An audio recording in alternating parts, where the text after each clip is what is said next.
First order of business is, do you eat breakfast, Lisa Vidal? Yes, I do, but not normal breakfast. I'm a coffee girl, and I'm not usually hungry in the morning, so I'll have like cottage cheese, I'll have some yogurt, a boiled egg, That's once in a so while old some school. oatmeal. I know. That's like 1970s, I like know. housewife lunch, I cottage cheese, know, boiled right? It's like, egg. look, I got to keep this booty under control because she wants to grow. So, so I eat enough to have some energy, and then I'll Right. have like a nice lunch, Okay. something like that. Yeah. Yeah. Did you bring coffee in with you? I thought you had tea. I actually brought some tea because I already had my café con leche, which Ah. is like Yeah. it's like octane. Is it? Oh yeah, I'll be dead asleep, and then I drink my coffee, and I'm like, Mm. "Is everybody getting ready for school? Oh my God, hurry up! Everybody get ready! We gotta go!" Yeah, that's what it's like. This is why you need to be an animated character. Right? I That's used to think exactly of that. why. All right. I am Laura Cathcart Robbins, and this is the only one in the room. But as you know, I'm never the only one in this room because, as usual, my boyfriend, producer, and co host, Scott Slaughter, who I call Hun, is here as well. Hi, honey. Hi, honey. So, Hun, you seem pretty excited about something before we turn the mics on. Oh, yeah, actually, I was excited about someone, actually. Mm-hmm. Someone that I consider to be a super fan and a friend of the only one in the room. I think I know who it is. I bet you do. It's Lynn Alicia. We love Lynn Alicia. Just listen to this iTunes review that she wrote for the show. I love this podcast. It's like curling up with a blanket around the fireplace, sharing a meaningful, deep conversation with your coolest and closest friends, with hot tea or cocoa optional. Aw, that's the best. Yeah. Thank you, Lynn Alicia. Yeah, thank you, Lynn Alicia. And for being such a super fan, we're going to give you the exclusive Only One in the Room hoodie. What? Yeah, But it's the least we can do for one of our super fans, and we'd love to hear from you too. Please know that we read every single DM and email that you send to us. Usually out loud to each other before we go to sleep. Right? Mm-hmm. We love your stories, and leaving us a great review on iTunes, that makes me happier than getting a birthday present. Yeah, we'd also love for you to share the podcast with a friend. So send us a screenshot and we'll shout it out. We'd also love for you to share the podcast with a friend. So send us a screenshot and we'll shout it out on the show, and you might even get some merch too. Okay, I'm all about that merch. Now, let me introduce our guest. Lisa Vidal is most recognized for her regular roles that she's played on the popular primetime series such as Boston Legal, CSI Miami, The Division, ER, Third Watch, and Southland. And she starred opposite Gabrielle Union on BET's most successful Being Mary Jane. She also had a recurring role on Fox's hit show Rosewood. A New York City native, Lisa began acting in repertory theater at age 14, which is the only reason you're able to celebrate this amount of time in show business, because you started at 14.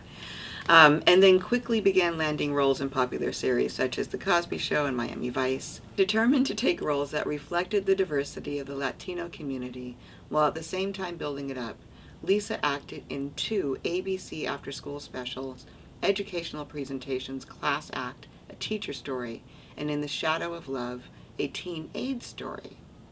You might know Lisa from her recurring role on Fox's New York Undercover. I definitely do.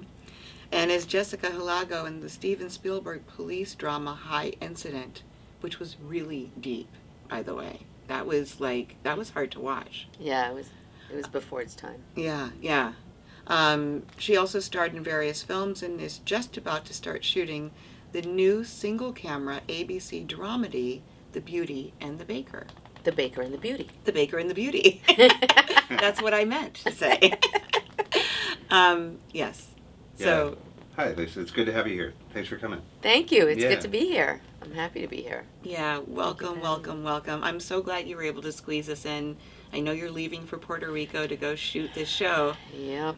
For a good length of time, too. Yeah. So, this was a make it happen moment, and we made it happen. I appreciate you. My pleasure. Thank you. I also want to give a big shout out to the lovely Troy Byer here. Troy! You guys have been tight forever, and I love her so much. Me too. I said it before that her episode is one of my absolute favorite episodes. And when I didn't have your number to ask you to come and be on the show, I called the homie and she connected us, She of sure course. did. So, Lisa Vidal, can you finish this sentence for me? I was the only one in the room who, or however you want to say it. Yeah, I was the only one in the room who had this incredibly successful career, but super challenging personal life. Yeah, yeah.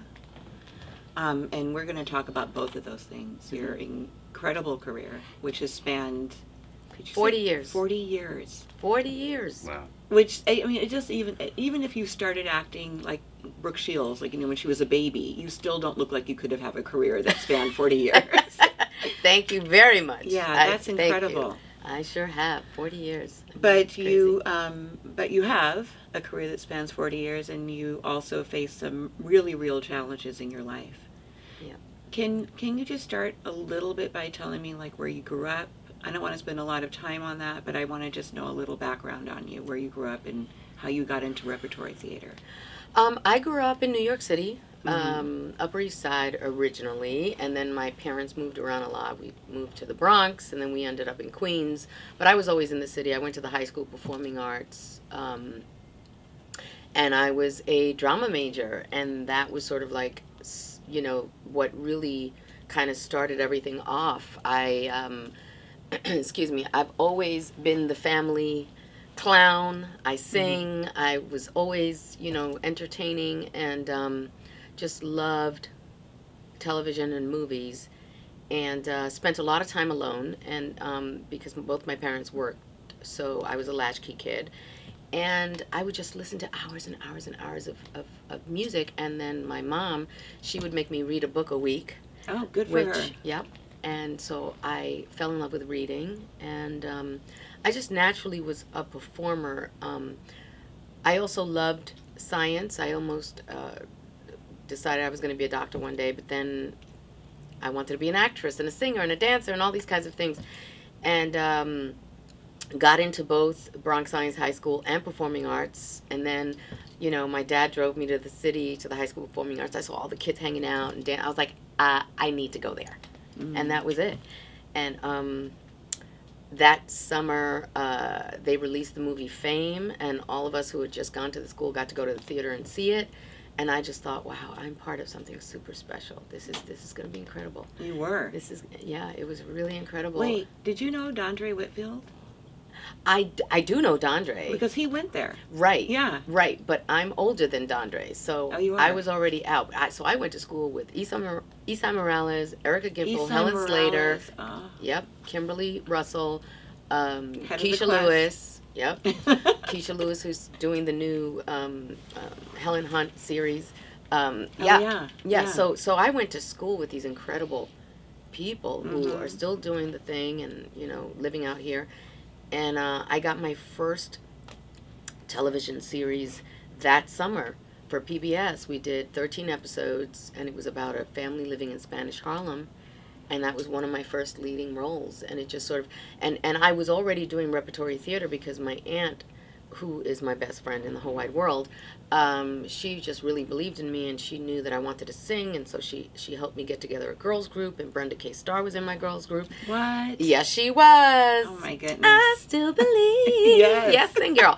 And so she was in my girls group, and Can you do that again? I still believe. Oh my goodness. and then my aunt, I was like, Titi, I want to act on. So she took me to a repertory theater that she was associated with and doing some part-time work for. I auditioned, and I started performing in jails and around in churches in the city and whatnot. And my mother let me go. It was like I was getting paid like $40 a week. Al Pacino came to one of our performances. Thought I was going to die. No. Yeah, I was like, oh my God, he kissed me on my cheek. Never washed it again. And just incredible. So, like I said, that summer, my aunt took me to the audition with her two sons, and I got a call back. And then I booked it. And that's sort of like, I learned my own hustle, because this business is a hustle, and went from there. That starts your career. So now you're working, right? You're a working actress. Mainly acting, not singing. Is that right? I was also pursuing a singing career. And by the way, I was waitressing, because you got to pay the bills. Mm-hmm. I want all the actors out there in performance to know you have to have a job. Okay. Yes. Yeah, so I was also pursuing singing. So I used to do gigs in the repertory theater. They'd have like talent night. Yeah. I signed up every time. Mm. And I remember, what's her name was my favorite singer? Fran Jolie. Remember Fran Jolie? Come to me. Oh, yeah. When you're all alone and feeling down. Come, yeah, that's Fran Jolie. So I was singing my Fran Jolie. I was pursuing singing. I was like everything. And I was doing looping too, because that was a good gig, Yep. voice stuff. Mm-hmm. And just really, hustling. I'd get little recurring roles here, and guest spots here. Then I got New York Undercover, and I played Michael DeLorenzo's sister on there. And it just kind of kept growing from there. And then I finally booked a film called I Like It Like That, which became a cult classic. Like, we just had the 25th anniversary in New York City, which was incredible. Excuse me. And then I ended up booking a 2-hour pilot opposite Michael Chiklis at the time for ABC, I think it was. And that led me into a deal with ABC, which then led me into a Steven Spielberg show for ABC called High Incident, where I played a cop opposite the lovely Blair Underwood. Yes. And you were saying earlier that it was important for you to play these strong roles so that you could show Latinas in a different light and show other Latinas that it was possible. Or Latinx people that it's possible. Yeah. Yeah, it was important to me because I came from a family of very strong women, and women who worked, and especially with my dad's side, like they were very educated. My aunt was one of the first Puerto Rican, Supreme Court judges, and Really? Oh yeah, she graduated with an accounting degree. Then she became an attorney. She was the first Puerto Rican woman admitted to the New York State Bar.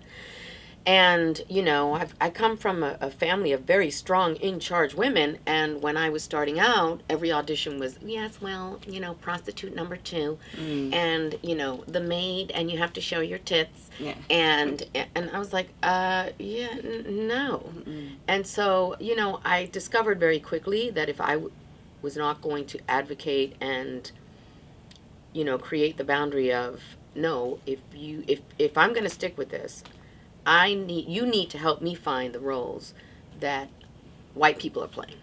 Yeah. I want to play the attorney. I want to play the cop, the lawyer. I want to play the smart person. We're not all, prostitutes and, drug dealer girlfriends. And not that that doesn't exist, and no disrespect. I'm not trying to disrespect. I'm trying to create awareness that, how the industry can try to pigeonhole and identify us in a certain way, and I've always sort of fought against that. Mm-hmm. Yeah. And so I kind of started really pursuing that and being a little pickier about my roles, and I kind of fell into this great pocket of, the girl, the Latina girl who can play a white role, Yeah. Yeah. And do good at it and change the game a little bit, So you had to let your representation know that you wanted to be sent out for those roles. Oh, yeah. Was being Mary Jane, because you play a producer on that show, was that written for a Latina woman? That was actually written for a white woman. Okay. Mara Braca-Keel, who's badass. I love her. So talented. So, Gabrielle had been offered the role of Mary Jane, and at the time my representation, told Mara Braca-Keel, hey, we also represent Lisa Vidal, and we think that she would be great for Cara. Mm-hmm. And so Mara was like, oh, I do know who Lisa Vidal is, and I'd love to meet her for this. So she and I went up to the Soho House and had a 3-hour lunch. Nice. And she was like, I want you to be my Cara. Yeah. And that was it. And, and I really kind of, I love her, and I respect her, and I really embrace her talent and her gift to learn about what she doesn't know as well, because she told me, she was like, you need to teach me what it's like to be a Latina so I can write for you. Mm-hmm. And I did, and we shared a lot, so it was good. No, but I love that. I love that you went out for a role that wasn't written for someone like you, and had the 3-hour lunch and then booked it. Yes, Like, yes. what role do you think you're most recognized for? Honestly, right now, I mean, being Mary Jane. Yeah. Because it was, and I like it like that, because it was Yeah, so yeah. incredibly popular and critically acclaimed. And, you know, people always, because I've been in the business so long, you know, I'd run into people, say, I know you. Did we go to school together? I know you. Do you go to, or, you know, and it was always that thing. And they never quite really knew my name. But now it's like, people are like, oh my God, you're Lisa Vidal who plays Cara on Being Mary Jane. Yes. Oh my God, you're Lisa Vidal who played Magdalena. So there's that, because of the popularity and the scale that, you know, we kind of reached this huge audience.